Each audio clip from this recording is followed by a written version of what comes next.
show now. It's upon us. Let's have a look at the draw finals. Week 1 and on the Friday night in Melbourne, Storm versus the Dogs, 6:30. Big day Saturday, 3:30 in the afternoon. You've got the Whales up against the Panthers. Saturday night, Sharks, Roosters. And then Sunday afternoon down in Canberra, you've got the Raiders up against the Broncos. Interesting, it's just come through from the National Rugby League. Week 2, they're going to change the format. In previous years, finals were Friday, Saturday. Nothing on the Sunday. They've changed it now. It's going to be Saturday, Sunday afternoon. They've done that for greater recovery. I think it's great. Do you remember the years ago it used to be they'd have the double-header weekend, which was almost bigger than the grand final weekend. Remember at Allianz, everyone would go from the country and it'd be the minor and major semi-final. That was in the top 5. It's great to see you. Obviously, happy memories. Now, let's talk Raiders Broncos first of all, which is going to be that afternoon game down in Canberra. Raiders, they met in round 2 this year. Raiders won at 32-22. Historically, Brisbane struggled down in Canberra, but at least it's a day game for the Broncos. So, interesting one. Yeah, it's a hard one. Very hard, particularly how the Broncos played last week. Reece Walsh in particular. It's a tricky. I've got to lean towards the Raiders just purely because they obviously finished number 1, and across the board they've probably got more players in form for the Raiders. So, yeah, but it is going to be a tricky one. Harry, you had a good look at Brisbane, albeit from the sidelines. What'd you think of them? They look fast, didn't they? Yeah, look fast, physical as well. I think that's probably where they got us. They were very physical with their game and stayed at that for 80 minutes, and they got so much strike. Interesting when Adam Reynolds and those guys come back. Yeah. Ezra Mam. But if they can, if the Raiders can lock up Payne, I think that goes a long way. Big time. Yeah, because he's been there, obviously their key man for all season, and he's developed that offload, that really late offload now, which tends to fling out the back and creates a bit of second phase play. So I think if the Raiders can contain him, they'll do a much better job. Tell you, Ethan Strange, big series for him coming up.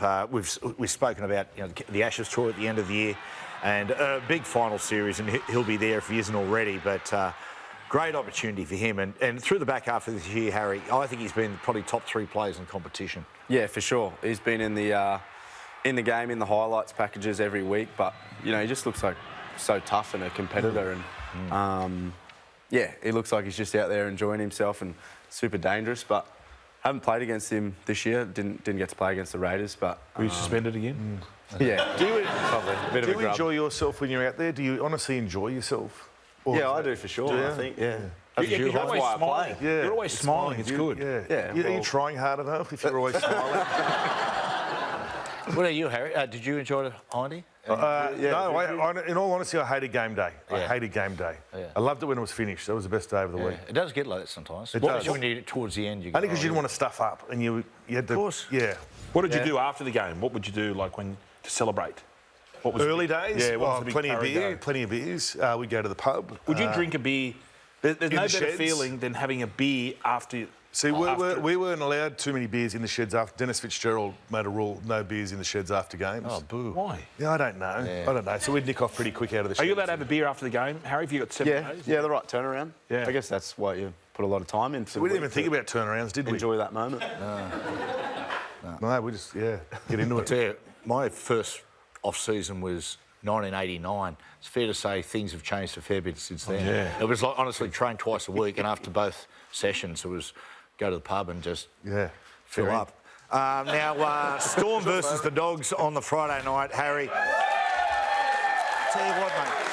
Harry, you blokes played them in round 25. And I'll tell you what, mate, in the second half in particular, they really took it to you. Yeah, they did.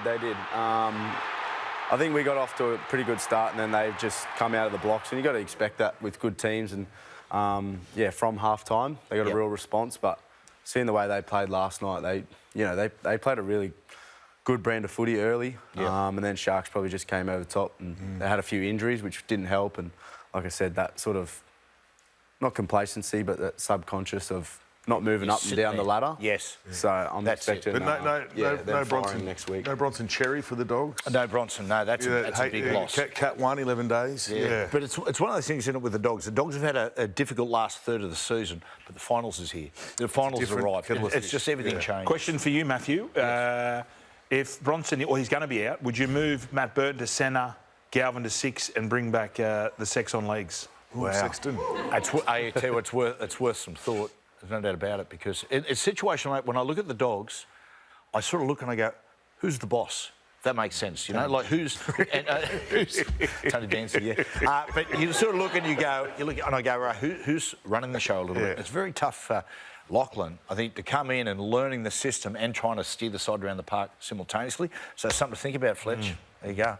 Now Sharky's up against the Roosters. Now, when they met, it was actually round 20. Sharks won this one 31-18. Blake Brayley, in my opinion, he's the key for the Sharks in the fact that, mate, when he scoops and goes, that's when you see the Sharks come to life. Yeah, this game down here, that they look like the Chooks were never in that game. The score sort of, the Chooks came back towards the end, but they were a dominant side. Chooks are going better than they are now, but so are the Sharks. The Sharks have won. They've been like sneaky good, 4 out of 4. Yeah. Whatever. I mean, it's a huge call with Nico Hines. I know Trindle may be back, and Atkinson, as we spoke earlier, has done a great job. But you would think that Nico's in there. In their best 17 or their best 13. I just think the Roosters too much firepower. The Roosters across the board, and they're playing an exciting style of footy at the moment. The Chooks, certainly are. Now, Waz and Penrith on the Saturday afternoon. This is, look, they met in round 16. Penrith won this one 26 points to 8. There's no doubt this is a really tough matchup for the Waz. However, if you can get over there and you can dictate the terms of the contest, mate, they're in with a chance. Wade Egan may be expected back, which is huge. Although Sam Healy, I tell you, he showed late. He was probably their best player against Manly. But and Nathan Cleary, of course, the crucial figure. Boys?